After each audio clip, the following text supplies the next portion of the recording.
head right into the stream right now and catch our first round match here at North American Nationals. Let's head to the table, and we have, there he is, the 2025 World Champion, Boeboe Taylor, going against, we have another player from the U.S., Dat. You know, what an interesting round one pairing if you're sitting in Dat's seat. You sit down and you see, I'm against the world champion, and that is a very scary situation to be in. We see a Spirit of Water for Taylor here and a Spirit of Wind for Dat. Let's just see what decks we have going on here. Looking at the hand of Dat, I see some Luxem in there. Might be a Guojia. It looks like, actually, we need to flip the camera around because the right side currently is the Genbu. It looks like the Genbu deck with a Fractal Polar Depths coming down from Dat here. Boeboe is on the Spirit of Wind with that opener. I do have the early information that Boeboe is on Seiryuu. So Wind, Guojia, Azure Fadestone. And looks like we have Dat going for a level up here into Guojia level 1, having dropped that Polar Depths on the previous turn. Ooh, banishing the Seaside Ringleader. It's one of those cards that you want to see milled very early on for Genbu. Occasionally, you will be able to commit it to the field to start getting in some attacks and force your opponent to remove it so you could get the effect. Banishing it, though, you know, unfortunate for that turn one. You probably would have liked to see, especially if you want to put pressure on the Spirit of Wind immediately. But let's just see what the first mill is then. We're looking for a floating memory off the top here. Yeah, we got a Windmill Engineer on Taylor's side and a Fractal of Rain on Dat. So not exactly what you want to see on that early float mill. I agree. The Seaside Ringleader is something that can definitely put on pressure and sort of has to be answered typically by the other deck, which then lets you activate it from the graveyard. But I think Dat, at least in their position right now, did not get punished by playing an early Polar Depths. And it's pretty uncommon to play main deck Fantasia removal right now, even though we do have popular decks that are playing Fantasias in the format. So it was pretty safe. And then we just have a, actually looks like a pass turn here, going to the end of turn where Boeboe goes for an Angelic Channeling. That Angelic Channeling is going to put a Fadestone of Heaven and an Uther into the banishment. And the way that Angelic Channeling works now is it's going to give Boeboe the ability to put those cards in the top or bottom of his deck that he banished for channeling whenever he hits level 3.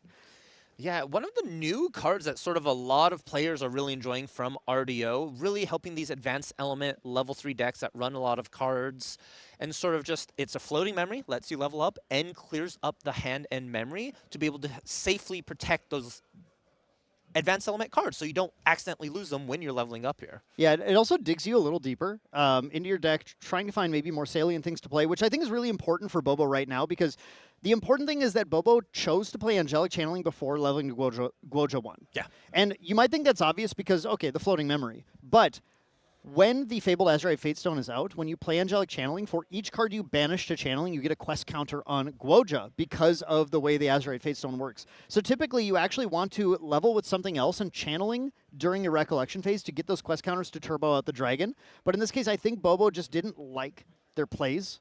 Boeboe didn't have a really good turn 1 play, at least into maybe a slightly unknown deck yet, and chose to just take the safe route, take the float, might even have another channeling. No, don't have another channeling right now, but just trying to figure out what Boeboe's mindset is in here, trying to get that float instead of getting the quest counters, but totally reasonable play just to get the value from that still.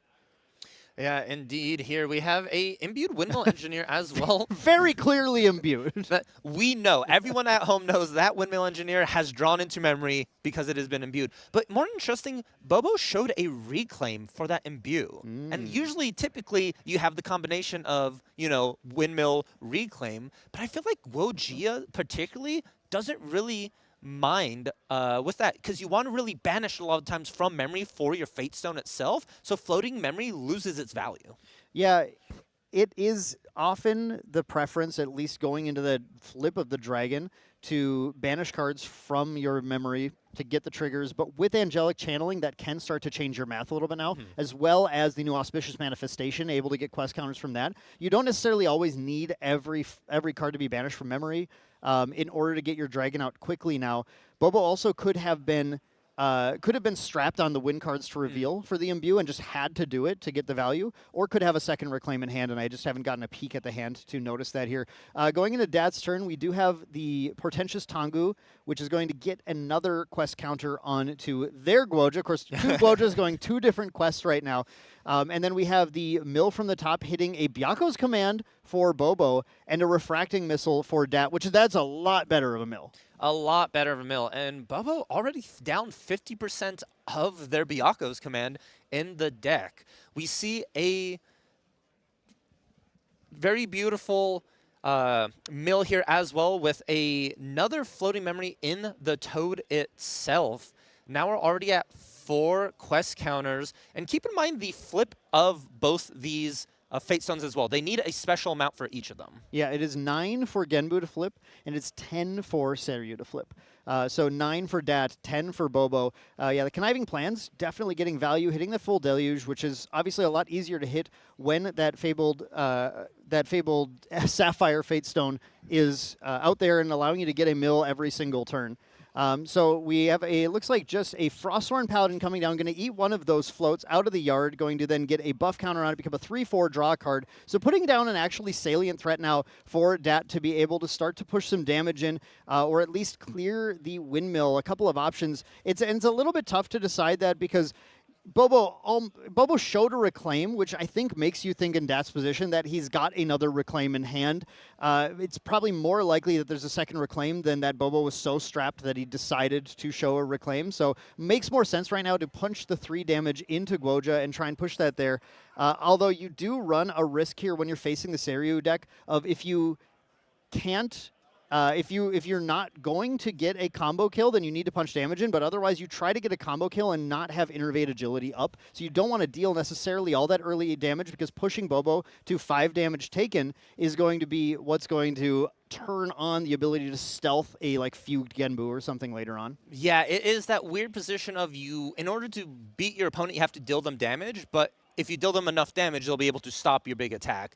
So it's the one giant turtle swing is what you're going to be looking for here, so Boeboe doesn't get the stealth from the Innervate or any way to really protect themselves here. And the interesting part between Genbu and Dragon is Genbu's one of the few Fate Stones that can attack over the Dragon. It can be so much bigger than the Dragon itself and remove it off the field. That's one of the hardest part of Dragon is a 412 life stat itself, meaning a lot of typical allies really have to work together to remove it. However, Genbu easily can go ahead and get rid of it here. But on the other side, the Dragon has the advantage of creating Arcane Blasts that ignores Genbu's taunt. Yeah, the power of both of these decks is that they have pretty robust ways to win the game. And I think it's really important to note that there are a lot of variants to how Seiryuu decks tend to go about things. And I happen to know that Boeboe's playing the list that a number of main deck players are on today. We already see some differences in that early banishment of the Fate Stone of Heaven and Arthur, cards that aren't typically run as commonly here. But those give you a lot of ways to sort of play around what your opponent's board is, and then choose to go for that safe either damage kill or blast kill whenever you feel most comfortable in going for that. Now, Boeboe's going to take the turn going actually immediately to Guoja Blessed Scion level 2, choosing to get the quest counters from that, and then recollects and draws. Now, going to the main phase, we're going to see the dungeon guide. So Boeboe is just saying, okay, wait a second. So you're going to put down all these cards for your Frosthorn Paladins here. I think it's time to just actually turbo up to Seiryuu and fight you that way. Yeah, I feel like...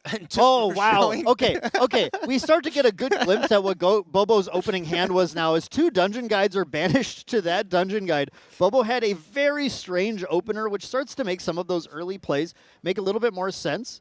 It does look like the Guoja level 3 did hit the field, and we have a transform of the Seiryuu on the stack. I'm not sure if Boeboe is choosing to resolve the angelic channeling, or waiting to see what's going on here. It looks like the angelic channeling trigger was just discussing with the judge what to do to make sure that the channeling trigger is either going to be put on the stack or not right now. We're going to see how that works. So, okay, angelic channeling trigger is still going to be hit here and going to choose to put 1 top, 1 bottom, it looks like. is make sure we maintain that game state. Make Yes. sure it is you play a card that doesn't affect, and you want to make sure you get that effect back later, and not just infinitely that. Interesting though. I want to just point back to what you said about Boeboe's opening hand. It now makes sense of all those plays we were talking about. The Windmill Engineer showing the reclaim. Yep. Everything. It was triple DG. You had no other win cards, and you even were digging with that Angelic Channeling earlier and still didn't find as much. Yeah, exactly. It's one of those situations where you just need to figure out, okay, look, my hand's not optimal, but what is the line that gets me to actually have a shot in this game?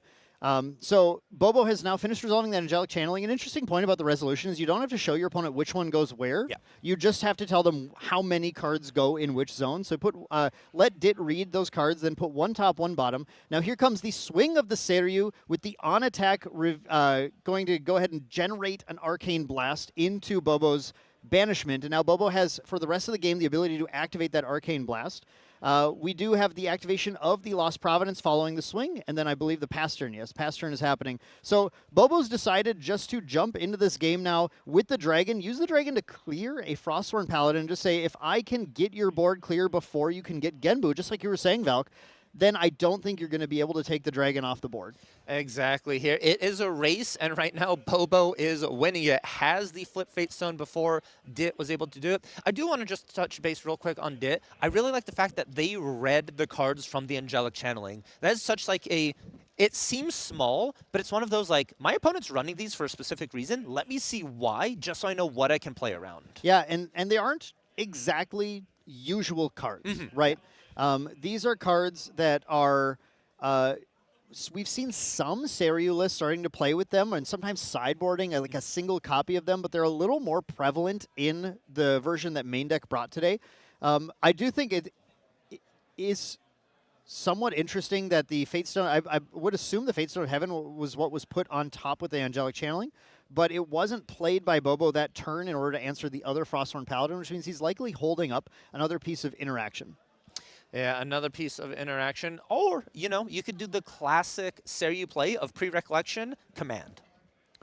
I mean, yes, he could just be holding that up just to go for it. I actually, that's a really good point. Just saying, look, even if you had this Frostborn Paladin, I don't think you're going to come up with 12 damage on your turn. I don't think you're going to flip Genbu. But we do have Dit, I think, going for it. We did have a Conniving Plans at the start of the turn. Now Dit chooses to go to Guoja Blessed Scion also, which has the ability to put 2 more quest counters on. That can bring them to 7, an 8th from the Recollection trigger of the Fabled Sapphire Fatestone, and then it's just any single mill source, which of course that Fractal Polar Depths is in play right now also. So Dit actually on board by choosing to go to Blessed Scion, has the requisite number of quest counters to flip the Genbu, and could possibly go for an activate Genbu, Resonating Fugue, kill Dragon, or kill Boeboe, depending on where the numbers end up getting. So it is actually still a precarious position to be in. Boeboe might be holding both Seiryuu's Command and Innervate Agility. And I just want to mention real quick that Angelic Channeling we talked about, there was one top, one bottom, but there was a Fractal or the Fatestone trigger, which both players mill one off the top. So the one card Boeboe did put on top of their deck is now gone into their graveyard.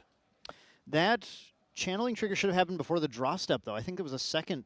That had to be a second. We DG'd into Gogia. We DG'd. Yeah, You're right. We DG'd. Yeah. Yes. We DG'd into it. So, yeah. So the Face of Heaven went to top, and then it got milled by the Genbu. Okay. Yeah, absolutely. Then that makes a lot more sense. Yeah, I don't know. I blinked on it, that it was DG'd to it. Things just went so fast in this game. So in that case, yeah, that means no Fatestone of Heaven for Boeboe to be able to answer that Frosthorn Paladin cleanly. But I don't know that Boeboe's on that necessarily here. Okay, so we are going to clear the dungeon guide with the Frosthorn Paladin. So Dit is not going for a lethal swing here, which I think makes sense because Boeboe holding 3 up is possibly going to be able to disrupt anything. Another important thing to mention with these Guoja decks now too, though, is that by going to 2, you want to go to 2 a lot earlier than you might have in previous variants of Guoja, though, because again, we talked about Engulf earlier, Valk, and Engulf has a level 2 bonus to be reduced from 6 to 3 cost. So Dit actually has Engulf online as an interaction piece now, as well as a 3 cost negate anything except attack cards that Guoja is able to take advantage of. And Engulf's going to be very handy against any potential Arcane Blasts here. I think Dit is really in the think tank here, contemplating can they get this 9th counter for Genbu, and are they able to get a lethal swing? The Frosthorn Paladin removing the dungeon guide clearly shows they are in contemplation of a innervate. They don't want to put Boeboe in that range, but it's also, you can't commit too many resources because Seiryuu can just kill you on your turn. You need interaction. Yeah, you definitely do. And Dit decides to play it a little bit slower here, not go for anything crazy. It might have been actually possible to kill that dragon this turn, but one thing that is a little tricky in the current meta is that a card that a number of Seiryuu decks are playing is Imperial Countermeasures, a new skill that prevents the next 4 damage to target unit and draws into memory. And a single Imperial Countermeasures might have stopped an entire combo to kill the dragon. So something that Boeboe, by holding up those cards, might have sort of faked out Dit into thinking he has, because our deck does not run Imperial Countermeasures. Yeah, the card is so good. An Exalted Element, 1 cost, prevent 4, draw into memory, replaces itself. It is just it is amazing. And the fact, it's a skill, so you can target dragon with it. You're Yes. able to protect your own spell-shrouded ally, which I think is very powerful, as that's your main win condition here. So we're going to go ahead and go Recollection. Reliquary is going to be triggering. And we also have the Lost Providence as well. So Boeboe's going to get a surplus of influence on this turn. There was a discussion here that the players were having about how the trigger of Incandescent Reliquary resolves.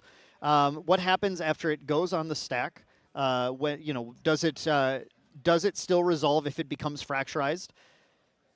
So in this case, Dit, in response to the trigger of the Incandescent Reliquary, is going to fracturize it, but that does mean we're still going to have a trigger of Incandescent Reliquary resolving. And just like our Imbued, we are very aware that that is fracturized. Yes. Yep, so that is now another available potential influence for Boeboe. Now, we didn't see a Seiryuu's command happening in Rec here, so Boeboe might not have what he wants in order to dive for a ton of damage, but right now, of course, Dit playing so defensively, it's a little bit scary with things like Engulf. You have to be able to play a pretty decisive play. And as you mentioned earlier, Valk, we already saw multiple Byako's commands being lost. There are only 3 in this deck, so only 1 Byako's command left potentially floating in Boeboe's either hand or deck right now. It's a very interesting spot to be in, because I mentioned Seiryuu can just combo with the Seiryuu's command and win the game. But there's the one thing that water decks have, and especially a tamer water deck, that sort of goes under the radar for the alternate activation cost, and that is Song of Frost. Yep. This card can just stop the Seiryuu's command turn, and it is insanely valuable, and Boeboe has to play around it right here. We see the dragon attacking in, the trigger is on the stack, and Dit is saying, hold on, I'm going to have a response. Let's see if it is the Song of Frost. Yeah, 2 down. It's got to be the... Primordial Ritual. Okay, we're going to Ritual in response. Interesting. So ritualing the Frosthorn Paladin in response. So Seiryuu was attacking the Frosthorn Paladin in this case. So we're going to Ritual that Frosthorn Paladin and still could Song of Frost to, like you said, Valk, end the combat and not generate the Arcane Blast. But it does resolve here. And that means Boeboe has managed to clear the board and has a full hand of potential action to play. And I do see 1 spicy tech card in there. I'm curious if he's ready to drop that yet. I don't think so. But I believe this looks like our copy of Optical Control. I think that's what I'm seeing there. Yeah, there it is. So here comes the Optical Control. What's he naming? We're going to hear. He's naming action cards. Okay, so Optical Control is a new card from Radiant Origins that is being played in order to really put the squeeze on the opponent when you're ready to try and get the kill on them or prevent them from killing you. And this is... Ooh, wow, okay, very interesting play from Boeboe here. By playing Optical Control and naming action cards, all of Dit's actions cost 4 more to activate. So Boeboe actually at end of turn, or during that turn, uses Auspicious Manifestation to banish Seiryuu. Seiryuu then comes back at end of turn awake, able to taunt the attacks, effectively keeping Boeboe safe from a Genbu swing. Yeah, it is pseudo-vigor. It's build your own vigor for your dragon. And it was really cool to see. And this Optical Control naming action is very important, since Fugue, your main win condition in Genbu, is an action. So now you have to commit 3 to swap Genbu's life and power, and then you have to commit another 6 for Fugue, which... I don't think Dit has the influence for it for this turn, and meanwhile, Boeboe is just building up arcane cards in that banishment. Yeah, this was a fascinating, very defensive play from Taylor to be able to enact here, and I think often you want your optical control to shut down those engulfs so you can go for the kill.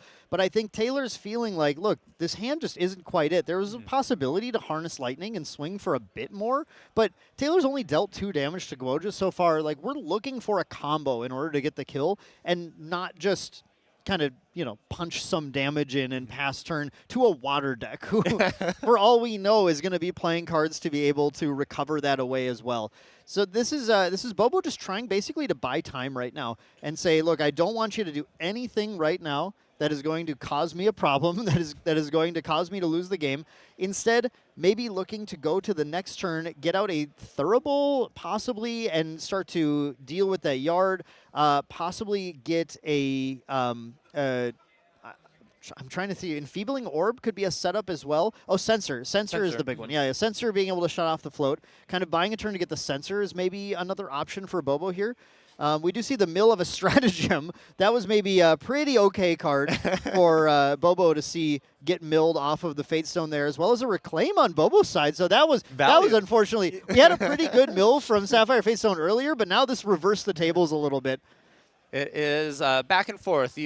A lot known for the casino deck, right? You never know what's going to be on the top, and they go in. Something to keep in mind here, though, Dit on Genbu has a special win condition in this matchup, and that is going to be that Fractal of Polar Depths and into a mill out against Boeboe. There is no way to protect yourself in the main board currently for win Seiryuu to a mill out, and I honestly think we're seeing a count of the deck as well for Dit because he's thinking about this line. Yeah, we absolutely are seeing this count happen right now, depending on how many Fractal of Polar Depths you see. The line is you play Polar Depths, you play Polar Depths, then you pop them all in response to each other so that you max out the number of water cards in your yard before those abilities resolve, then let them resolve, and often it's something, depending on how many Polar Depths, you have 2 Polar Depths, it might be target me, target you, so you max out the number of cards in your yard and then send that mill at them. Or if you have the triple Polar Depths, it's a guaranteed mill out against most decks. With it's like 10 cards in yard gets you there in almost any game state. And so you go target me, target you, or target me, target me, target you. Depending on, a lot of it depends on what else is in your hand. And like, do I need to set up for a stratagem next turn? Or do I need to set up for a tabula next turn to redo the combo or something? Usually, I think target me twice, target you, so you mill out and tabula next turn. There's a 3rd Polar Depths coming down, and Boebo's just going to pack it up right there because the combo is now assumed. Target me, target me, target you. That's a full mill out, and game 1 goes to Dit with the Polar Depths combo. That is a way to close it out. We were talking about damage. We were talking about giant dragons, big turtles, but secretly, the weakness of them all, not having a deck to draw from. Yeah, it was an unfortunate situation where that optical control had the ability to call Fantasia as well. But you have to call that your opponent is holding 2 more Polar Depths to care about that.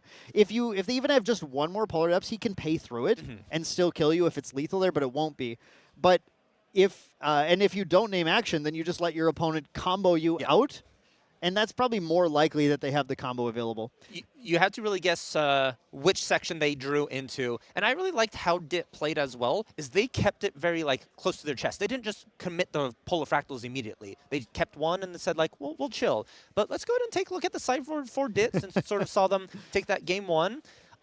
Anything that stands out to you here, Dan, about the sideboard? Definitely. I think Boeboe did not want to lose to Genbu today. So looking at Boebo's sideboard, we actually have a copy of Nullifying Lantern, first of all. Let's mention that. Nullifying Lantern, of course, makes all cards in the graveyard norm element, which means Fractal Polar Depths mills 0 whenever it's used with a Lantern in play. And infamously is something that is tough for those Genbu decks to be able to get rid of. They typically have to have access to something like an Unbroken Mustang, which... we do see 2 copies of in the main deck for Dit and 1 more in the side as well, because if you fracturize Nullifying Lantern, due to how layering works, whatever, we talked about this for years, but nonsense, it doesn't actually turn off the ability. So we have the Lantern, though, and that's something Boebo's going to bring in for sure. We also have 2 copies of a new card from Radiant Origins called Psychopomps Gale. The text on this card is banish the entire graveyard. Get rid of it. It's gone. not dealing with it anymore. And it is a wind exalted as well, so it helps you with channelings, helps you with imbuing windmill engineers. So it's a very good value play for a Seiryuu deck. Yeah, I think the Psychopomps, Gale, and the Nullifying Lantern are the ones that I'm 100% sure are coming in. I think Expel the Departed, which is a fast-speed Fantasia removal, is sometimes awkward to play into Polar Depths decks. However, Dit played a turn 1 Polar Depths without class bonus. Unprotected, yep. Unprotected, right? It's a class bonus to activate Polar Depths. And if you see a player play an unprotected Polar Depths, then you think, okay, hang on, Fantasia removal actually might be really relevant. When players hold back the Polar Depths until they're already Tamer and they have a big yard, and then they go Polar Depths, it does not do a lot to just destroy the Fantasia because they can just activate response at that point and get most of the value. You just kind of prevent the stacking of triggers necessarily. So I wouldn't be shocked to see Boeboe bring those in as well. And I gotta say Dream Fairy too. I mean, you got to bring in the Dream Fairy as well. They've got the Frosthorn Paladins that are going to put aggro on you. Seaside Ringleaders, you'd rather just send that back to memory than let them get the damage. And of course, it can target Genbu with a couple of Dream Fairies if you can thwart a big Genbu swing. So there are, I mean, like, I think Boeboe's ready, but what about Dit? Dit, I'm looking at it. You're bringing in that Excalibur no matter what. That is going to be a way to stop the Lantern you're assuming is going to be coming in if they didn't show that game 1. We're going to bring in some Songs of Frost as well to try and stop that Dragon combo. That Unbroken Mustang as well coming in to just go ahead and stop the Lantern once more. And I personally would bring in that last Engulf as well. Yeah, I think there are definitely a lot of options. But jumping into the action here, Boeboe did start with an Imbued Benediction Angel, showing a Fate Stone of Heaven there. Again, is already getting a little bit set up to be able to play a Channeling potentially and get exactly what he wants on top of his deck in a future turn.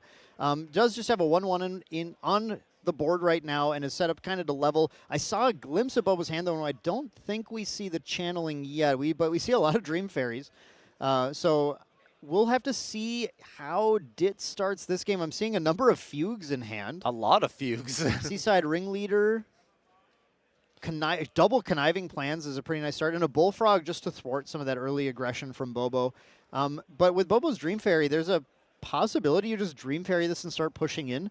Maindeck always likes allies and ally strategies in the Seiryuu lists, and depending on what Boeboe's looking at, that might be the play here. Goes to reclaim the Benediction Angel, so a lot of value coming up from Boeboe this game, and going to immediately level into Guoja level 1. Doesn't feel the need to censor quite yet, might go for the censor at a later date, but looking at this, did anything change? And I believe, there's the Lantern coming in there in place of another card that was not very useful, I'm sure. And just shown to Dit now. Dit does know that the Lantern is available. Recollect and a draw for turn. We have an Innervated Agility picked up here. Blanche still in the deck to deal with stratagems. Taylor holding a decent amount of just kind of interactive pieces, but can once again put down the Seiryuu's command on the Fatestone Heaven for that Benediction Angel if he wants to. But instead goes for that Dream Fairy, getting the Bullfrog back to memory, and is able to start pushing damage in after that. You called it. Loves their allies, commits a Dream Fairy, goes ahead and goes in for 1. And sitting in Dit's position, you would really like that float, but at the same time, maybe you just go into Guoja 1 here. You have one card you don't really mind getting rid of in your memory. You probably put some other ones that you're like, oh, okay, can deal with that here. But I really think Boeboe is off to the races with their start. Very value-oriented, and it's going to be a fast race here. Dit has to be careful on how much Boeboe is going to be leveling up here. Boeboe knows that the Genbu game is Genbu favored the longer it goes. Yeah. Right? The longer you let this water deck sit out there, we saw in the last game, just eventually didn't even have to do a lot and just eventually put down the Polar Depths and won. You need to stop your opponent from getting to that stage. So Boeboe wants to take the reins on this match right away and be the aggressor, be the one punching in the damage. Does level to Guoja level 1, Sapphire Fatestone coming out as well, and a mill from both. There's a Bullfrog and a Dungeon Guide. Whew. So let's chalk that one up to Dit being the winner, and that one for sure. The ultimate Fatestone showdown, pre-recollection, who wins the battle here. Dit took this one, getting a float and getting rid of a Dungeon Guide. And we see the Unbroken Mustang already in the influence for Dit here. So Okay. that Lantern is already going to be exposed. So Boeboe has to bring it out at the exact moment when it's needed to stop Genbu flips, to stop fractals. If it's brought out one turn too early, it will be met with the force of a horse. Yeah, it will. Boeboe does run 2 copies of Stifling Trap in the main deck, and the Stifling Traps can stop the Unbroken Mustang unless a Primordial Ritual follows it up to sacrifice and negate the trap. Boeboe debating definitely on the play here. I think Thurible, Sensor, Tongu, we see him going for the Tongu, but Thurible, Sensor, Lantern, all reasonable options to try and deny the advantage to Dit. But feeling, I think that with Dit's number of cards in hand, a lot of those are just going to end up getting fracturized right now. Wants to just draw more cards and find a little bit more action. You know, okay, I didn't get that dungeon guide, unfortunately. Maybe need to just find a little bit more to play with here. And just recollects without activating the Tongu. Yeah. Fun fact about the Tongu on this materialization as well. If you go take a turn off for Tongu in Seiryuu decks, that means off the level 2 when you level up, you don't have to grab those quest counters anymore. You can actually opt in for a draw. So it's more of a value play if you're really trying to dig for answers or just to build that influence. But you mentioned it, longer the game goes, the more favored it is for Genbu and Dit. So can Boeboe afford taking these slower turns to build up that influence? I think Boeboe needs to get something going to have an advantage in this matchup, and I think it's so interesting to pass on the activation of the Tongu here because it tells me that Boeboe knows that he doesn't want to play a lot of cards out of hand this turn. He just puts down the 2 for the Forest Cake so that he can get the Fabled Azure Fatestone at the end of trigger at the end of turn. Carefully banishes a Seiryuu's command, so an arcane card in banishment for the future and power, and then can use the Tongu at the end of Dit's turn to get the requisite cards to level if he wants to. Or might just play one of those defensive options and activate it next turn. Very, very good play. It's smart way as well. It protects your level up, allows you to do it. But Dit, once again, winning the mill plan here, hitting a Seaside Ringleader off the Fatestone. That's crazy. Hitting a Harness Lightning on Boeboe's side as well, and then getting to immediately get that Seaside Ringleader, banish, draw a card, then buffs any animals or beasts played this turn. Now, he still can't play that Bullfrog. I see a Spalling Cleanse in Dit's hand, by the way. That's going to be something to remember. Easy access to a Recover 3 in the future. Yes, that is something really to mention here. What are we going to activate here? Looks like the 3 for a Bovine? Bovine? Is it a Bovine coming down right now? I think that's a Frostworn, actually. Oh, a Frostworn. Okay. Yeah. Okay. So, unfortunately, not getting the advantage of the Seaside Ringleader's lingering buff counter trigger here, but we are going to get that Bullfrog banished, draw a card, buff counter on Frostworn Paladin, and try and kind of mimic what we did in the last game, just without the access to his many floating memory right now. And more importantly, too, this Frostworn is an interceptor for that Dream Fairy. You're going to minimize that damage now that Dream Fairy is going to be doing to you. Boeboe's going to have to either find another Dream Fairy, reclaim this current one. But Dan, I think we're exactly going to be end of turn activating this Tongu. Actually, no. I think we're going to put out a defensive piece. I think it might be time for the Lantern. Yep. Yeah. The Lantern's got to come down here at some point and at least force Dit's next play to be to Unbroken Mustang it. Now, if Boeboe has been able to find a Stifling Trap, then he has the potential to play into a really powerful position by being able to negate the only way that Dit has to get rid of the Lantern currently in hand. But it just depends on if Dit has that ritual or not to negate it, and if Boeboe has that Stifling Trap. Boeboe's certainly going to need to keep cards up to posture at least that the trap is there. Another Dream Fairy as well. It looks like Boeboe has all the answers to what Dit is wanting to do. And is this Frostworn going to go into memory? Or we've seen it before. Went ahead and got Primordial Ritualed and started sort of that graveyard plan for Dit. But it looks like it's perfectly fine going into the memory here, and 2 going into Guoja here. We're at total 4 damage counters. Keep in mind, 19 is the magic number for Guoja level 1. End of turn trigger on that Azurite Fatestone, banishing at random a Forest Cake, which is perfectly fine. Boeboe's happy to lose that. That card just cycles anyway, so that's not a big deal. But looking at the hand, okay, do we see a Stifling Trap? We do. Okay. The SP art of Stifling Trap, along with the Psychopomp scale in the hand for Boeboe. Okay, Boeboe sitting on a pretty nice position here then. it will just come down to whether or not Dit found a ritual. And how many rituals are we on in Dit's version of the deck? Just 2. Just two. That's actually pretty dicey. We'll have to see if Dit goes for it or has it. That's a lot of this game could come down to this turn. Ooh, milling a frozen dismissal. That was, and a Seiryuu's command. Okay, that was a double loss. Yes. That turn was a double loss for Mills, unfortunately. Do we see, I see Fracturize, I see Cerulean. Can Cerulean the Stifling Trap, but I think Boeboe kept enough cards in hand, so I don't think we're worried about that. Trying to figure out if Dit can get rid of this Lantern right now. Goes for a Recollection, Spalling Cleanse, going to start to heal. That I said it would come up. I thought it'd be more dramatic than this. I'd just say, okay, well, I'll just restore some of that and have a float in yard now. But remember, right now with both these Dream Fairies, it is impossible to play another Bullfrog or Frosthorn Paladin until the correct Dream Fairy is dealt with. And there's that Conniving Plans. The Spawning Cleanse set up the correct number of cards in yard to make sure that on the, for sure we have the water cards that we need in order to get the Deluge. Oh, no, we don't, because the Nullifying Lantern. The Nullifying Lantern means that all cards are currently not water cards, so we do not have Deluge 4. Correct. We are no elements in the graveyard, just Norm. The Lantern is nullifying everything at this current moment here. It was just sort of a way to get a mill at this point, increase your Genbu counters, and go from there. Yeah, Dit then recollects, and going into this turn now, double Unbroken Mustang. We drew a second Mustang. Do we have enough influence to play both? That's the question. I think so. I think that Dit can play through the Lantern this turn. Oh, no. We're about to... Oh, one of them went down. One of them went down because... Okay. The question is if the Ritual's in hand now, because Boeboe is going to definitely Stifling Trap this Mustang.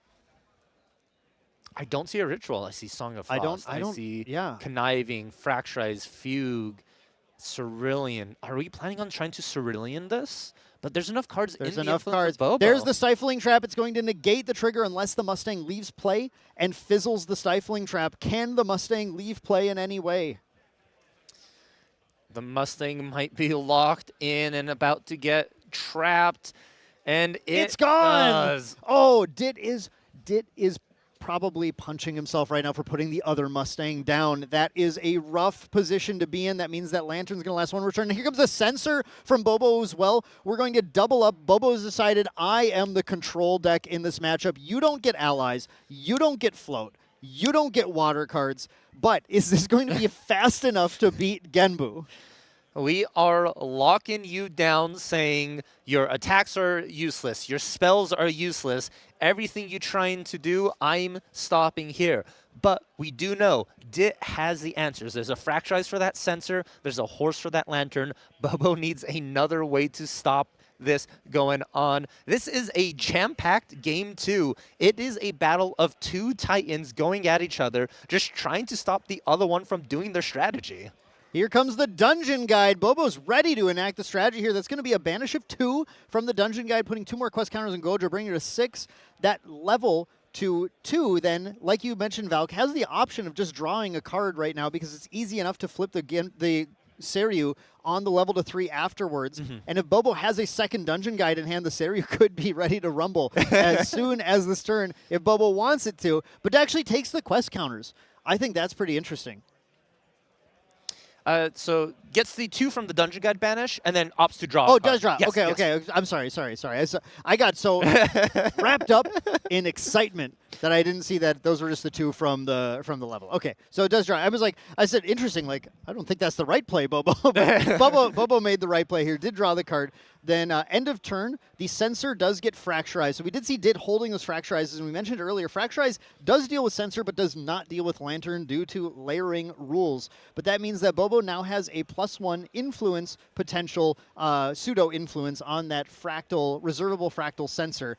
And the float is back online for Dit, but still all of those cards are water element. Or not water element, excuse me.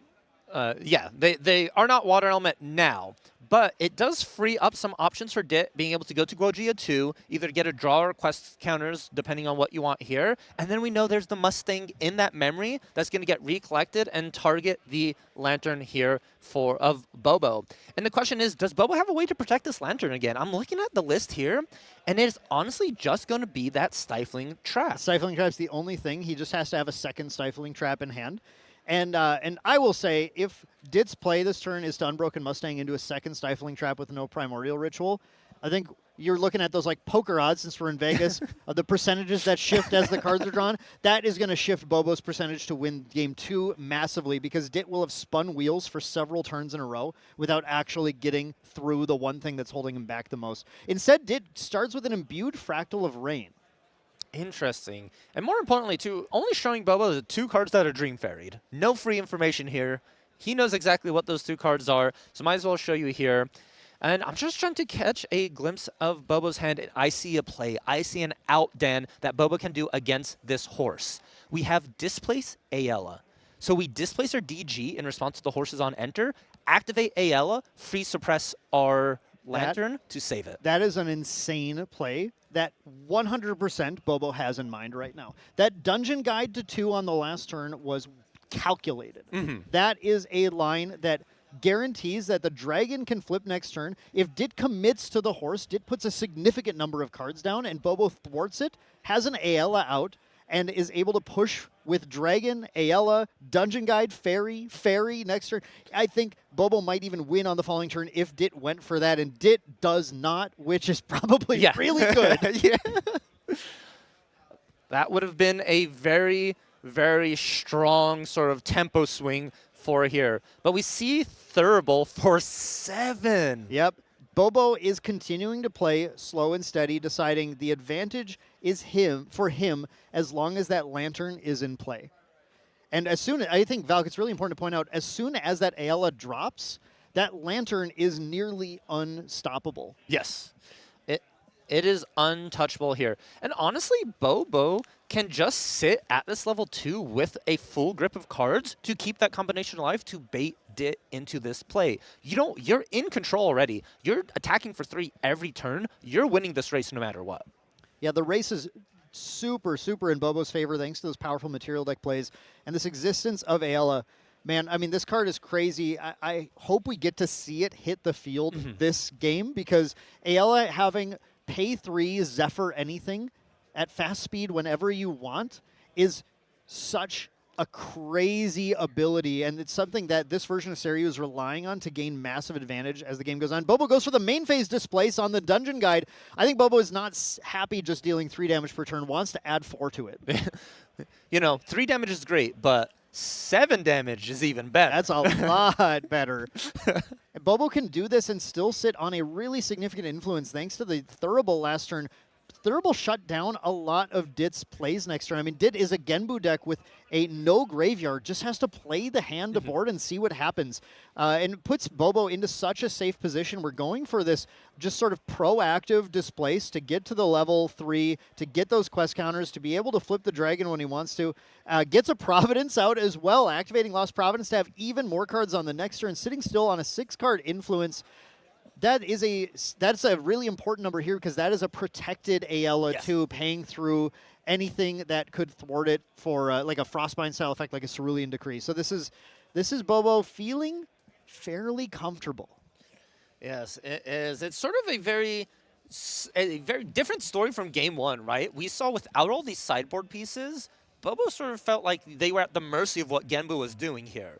But now Dit is on the opposite of, it feels like the mountain he once stood on top of is paling in comparison to what Boeboe has. Yeah, we see a Spalling Cleanse, just recovering 3 more and getting a float in yard so that Dit can try and do something with it, right? Try and do something that the Water deck is trying to do. Water decks are so focused on trying to use the float for value that you need to be able to set that up.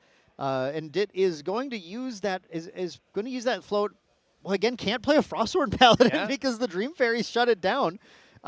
Using it at some point, we see an Enfeebling Orb coming down to try and actually thwart Boeboe a little bit. And of course, with Boeboe currently at 6 influence, that Enfeebling Orb is effective, but Genbu can't mount a 25 damage turn with no graveyard right now. Yeah, it is a very A bad situation here. We got 7 counters on Gojira.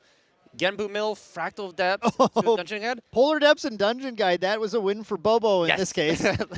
Very good. Dit probably, you're still looking at the Lantern though, so maybe not as bad, but you have that horse, so you're like, oh, maybe I could have drawn this to, start going more of that route, that play. And we're just curious to see what Dit is able to do. 2 cards completely dead in your hand. You're not really drawing much else. Okay. He's going to go for the horse, and he's going to try and stop it. He must have a second Cerulean Decree. We saw, or no, sorry, still has a Cerulean Decree. It was an Imbued Fractal of Rain last turn. So Dit is going for the play. Enfeebling Orb, have Boeboe put 2 cards down. And by doing that now, any interaction to the Unbroken Mustang can be Cerulean Decreed. So Dit did find a route to be able to play into that. Boeboe would have had to proactively play the Ayala right now, which might have made it interactable from Dit. Yeah, because then Dit can Cerulean Decree. No, man, I wonder if Boeboe needed to play the Ayala in response to that. I think the Ayala might have been really useful. But actually, thinking about it more, I don't think Boeboe cares now. I think Boeboe wants to bait him into playing this and is perfectly fine with that. Valk, he's got Psychopomp Scale. That's true. We totally forgot about the card we mentioned earlier in the hand. The Psychopomp Scale can banish that graveyard whenever Boeboe feels like it. And, for example, your opponent activates Genbu to try and pump it up, and you say, well, now it'll gain +0 because your yard has no cards in it. So I think Boeboe just says, that's fine. You use your Enfeebling Orb. You spend a significant influence to put that horse down. And what am I doing? I'm sitting on going to this turn with an 8-9, 6-7-8-9 card influence with a dragon flippable with 3 allies already in play. And here comes the Ayala as well. Oh, Ayala is here. What is Ayala going to... Oh, Ayala is, no, as a spell. I don't actually know what we're Ayaling, but you can Ayala the Dream Fairies to potentially, like, slowly hit at the Genbu. Dan, we like drawing cards here. We Ayala. Oh, there's a Forest Cake. The Forest Cake. I forgot the Forest Cake was in play. Yeah. I was looking at the board, and my mind just put a black fog over that Forest Cake there, because that's the obvious one thing that you want to hit with the Ayala here. Boebo's going to use that to be able to gain advantage just doing this. This is a Rec Phase Ayala as well, so forcing Dit to interact right now. And if Dit interacts with this Ayala, I think Boeboe can just combo and take him out. Yeah, I honestly think this is a bait play I think it's Ayala. 100% bait right now. You go, oh, I'm going to play an Ayala with no protection, and you go, okay, well, let me actually just crack Lost Providence, and then I could pay 1. Oh, he cracked Providence and paid 2. The Providence was forgotten. Boeboe still had 1 card in hand, cracked the Providence, paid 2 for the Ayala, and I think at that point, the saving grace for Dit is the Song of Frost in hand. Yeah. So I don't know that Boeboe can play through Song of Frost on the combo turn with float available from Dit still, because you have that Spalling Cleanse in the yard for sure.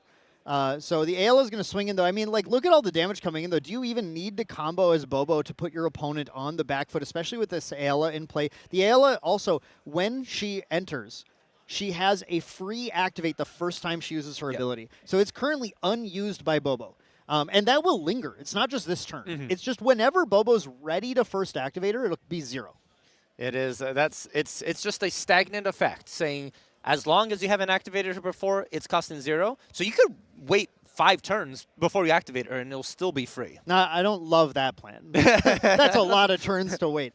But it is definitely a possibility. Here comes that Seiryuu now. Again, Dit holding still a number of cards in hand, has the ability to play up to 2 Song of Frost. Can play 1 using a float from yard and can pay 3 for the other one. So there is a lot that can stop Boeboe if he tries to go for a Byaku's Command combo in here, or Dit might proactively try. No, does not end the combat here. We have the Arcane Blast sent to banishment, and Boeboe is not going to play into that Song of Frost and go for the Byaku's Command right now. If he even has one, I think sitting on Psychopomp Scale and a lot of cards, and is just going to try and keep Dit's game plan entirely under control, because Boeboe effectively wins next turn.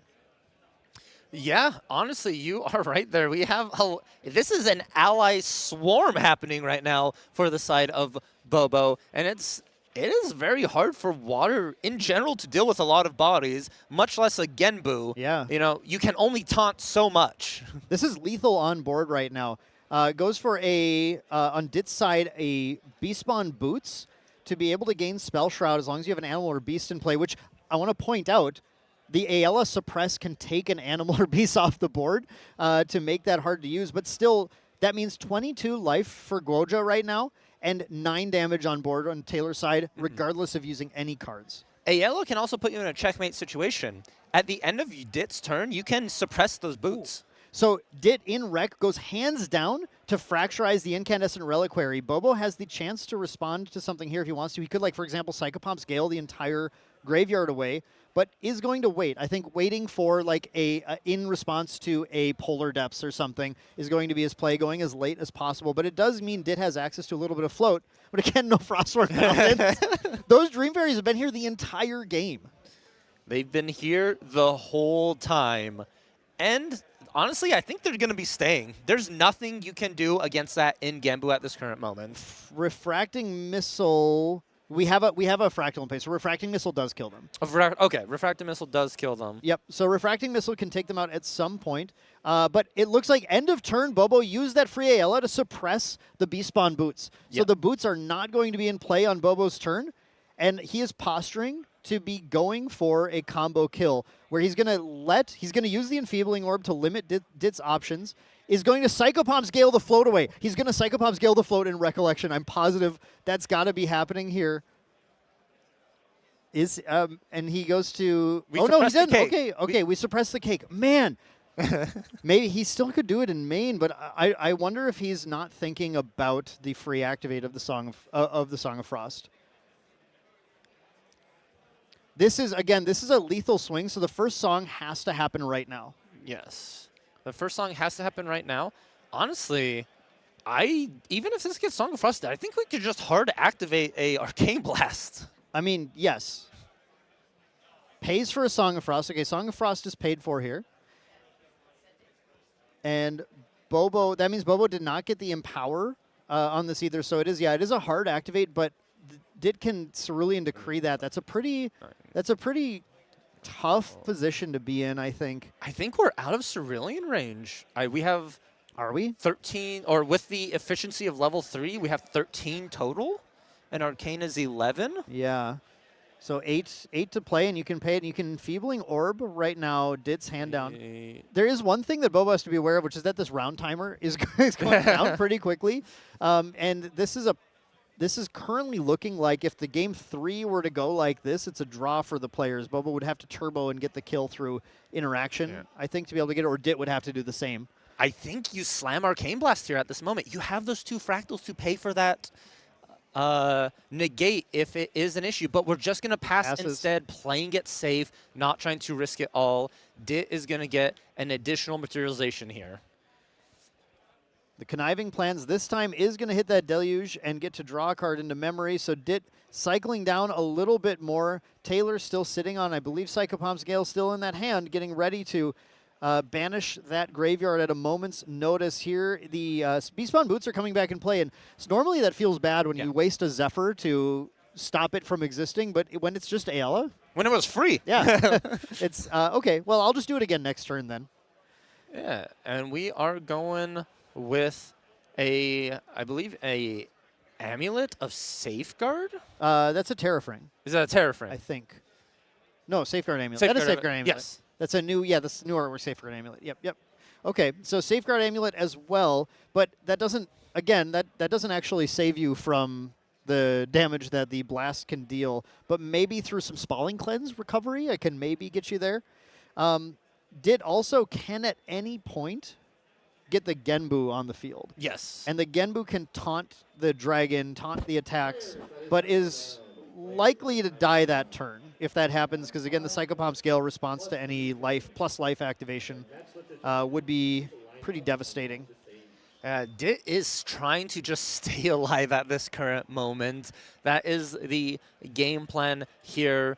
It's Genbu is not looking the best right now, just with your graveyard has the potential of being gone. You are being threatened from a board state. You're being threatened from spells. There's just too many things Dit is trying to duck, dip, dive, and dodge away from. But that plan makes a lot of sense right now because Dit is up a game right now. And if it goes to time, if Taylor isn't able to secure the kill through Dit's interaction, then that does end up being in Dit's favor ultimately. Taylor went for end of main phase, activate Ayala to suppress that Forest Cake, then go to end phase. It comes back, and he gets to draw a card from that as well. So despite the double Fracturize, the Fracturize on the Incandescent Reliquary, Boeboe is still drawing at at least two cards a turn, and can out-influence Genbu over time. And going into Boeboe's Recollection, we see the flip of the Genbu happening as well. So Genbu flip, I think, is Taylor putting down for a suppress right now. And we have Dit just activating the B-Spawn boots after flipping the Genbu at end of turn.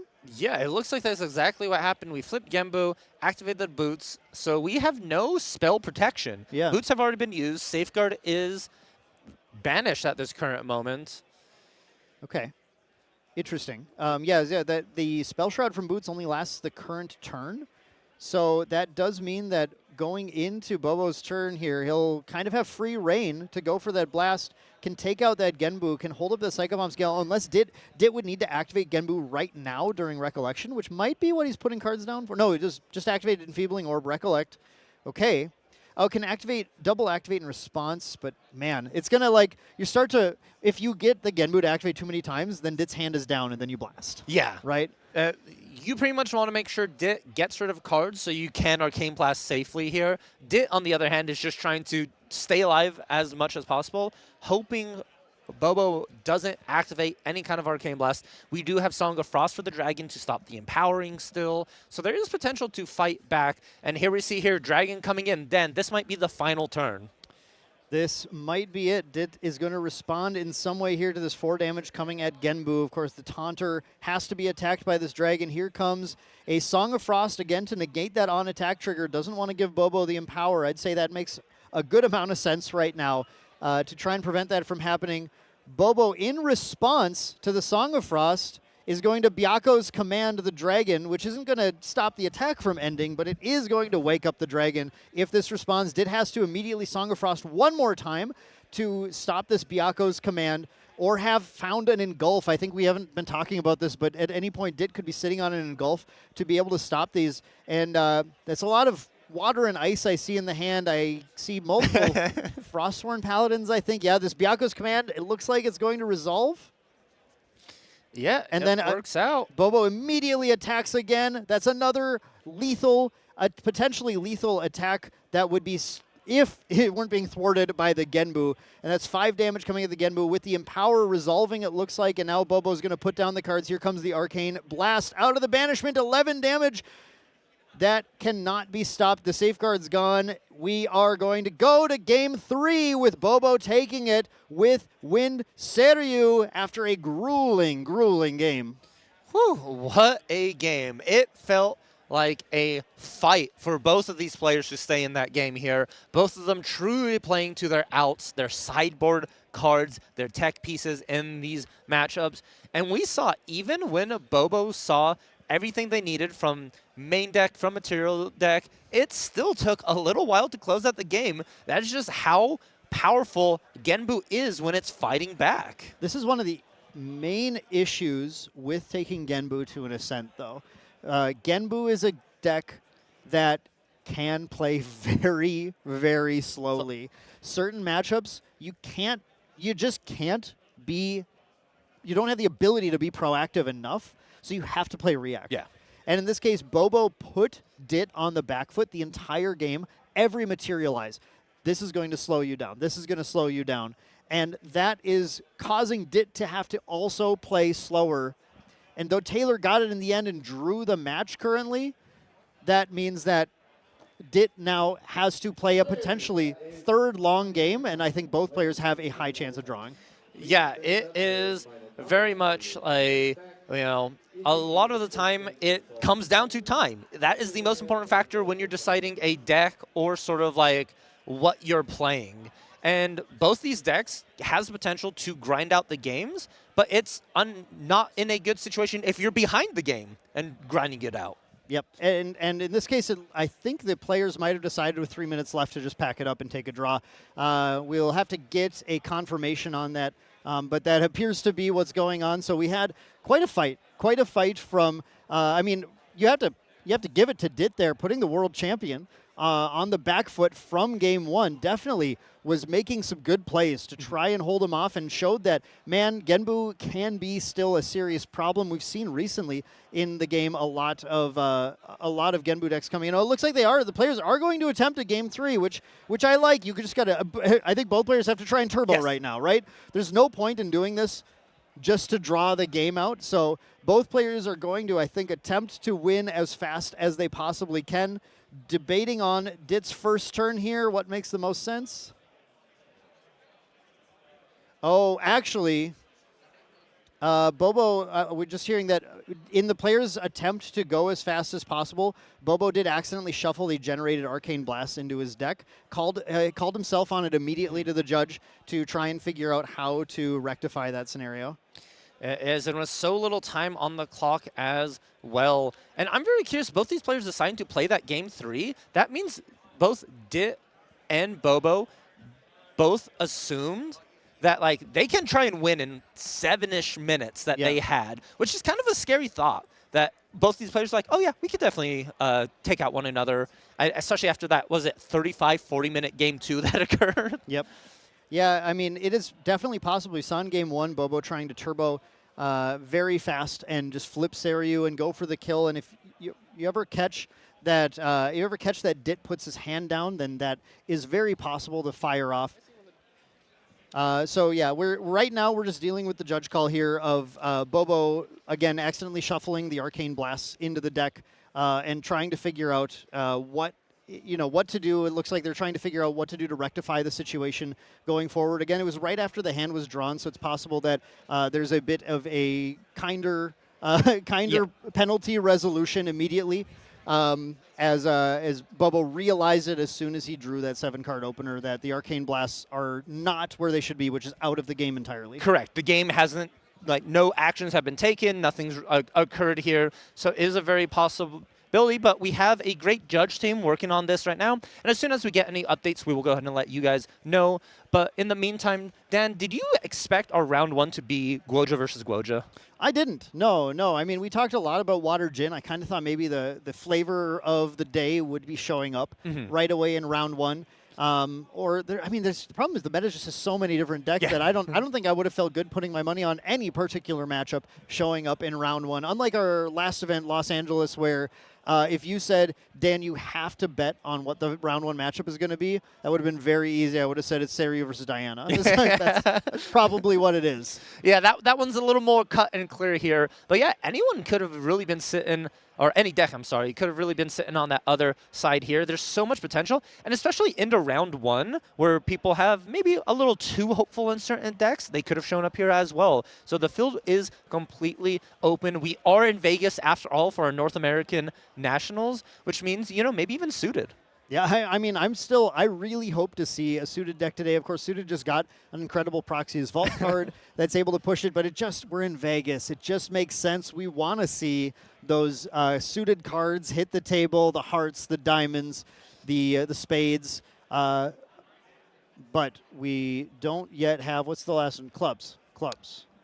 We have hearts, diamonds, spades. Yes, clubs, yes. Yep, I predict clubs will show up at some point as a wind element suited deck. What do you think of that? Dan, you are talking my language. If we could have 4 elements suited, that would be insanely fun. And they each have sort of their own little gimmick or their theme, right? So we had fire suited be more like value engine drawing, activating spells. Water suited, your diamonds are all about generating a specific card, your bolt of diamonds, to go ahead, do that. So wind could potentially do something with suppressing or buff counters, maybe helping each other out in that aspect. I think the interesting thing we've seen in the development of suited is, one second. Okay, so it looks like we did see the judges take the decision there, which is going to be a game loss for Boeboe because of presenting an illegal deck. So unfortunate situation there for that to happen. But yes, it is an illegal deck when you shuffle your generated cards into the deck. Yeah. And that does mean that round 1 is going to go to Dit. And that is it's going to close up round 1 here, as we have already hit the timer, as you guys saw. And so, of course, we're waiting for the rest of round 1 to finish up. And then at some point, we'll get to move on to round 2 and see what other exciting sparks will fly on the table. Yes, there is more Grand Archive to come. There is 9 total rounds. That is just round 1. We have 8 more to go, so a lot more exciting gameplay. And keep in mind, everyone at home, follow along on Omnidex. You could go ahead, check out these players here. We had Dit and Boeboe. Both these players are not knocked out. They can still make it, even with a round 1 loss. Yeah, I mean, a lot of players like to call it submarining, where you take a loss round 1, and then you try and hit some of the other decks that are taking losses, and maybe you fancy your chances a little bit more there, and you clean up some wins and come back as the tournament goes on. Of course, 9 rounds today, you're able to take 3 losses and still make it into day 2. So it's there's still plenty of action for these players. I guarantee that Boeboe's going to be a lot more careful about those arcane blasts. It's a tough situation, though, because the timer's gone so low, and you're just trying to speed things up for often for your benefit and for the other player's benefit. So a little rough, but it happens sometimes. Yeah, in your mind you go, oh, I only have 3 minutes. I have to be fast. Just shuffle up, get into our game. But you're forgetting a very important key aspect. Happens to everyone. Happens to the best. Happens to the best, honestly. We just saw it here.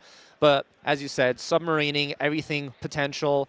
And, he's on Seiryuu. This deck is good. He has a great chance of coming back up stronger than ever, and probably will not make that same mistake for the rest of the day. I definitely doubt it. But we'll have to see as we move on to the rest of the rounds today, because we're going to head to a 5-minute break, so don't go anywhere. We'll be back really soon with round 2 of North American Nationals for Grand Archive TCG. We'll see you then.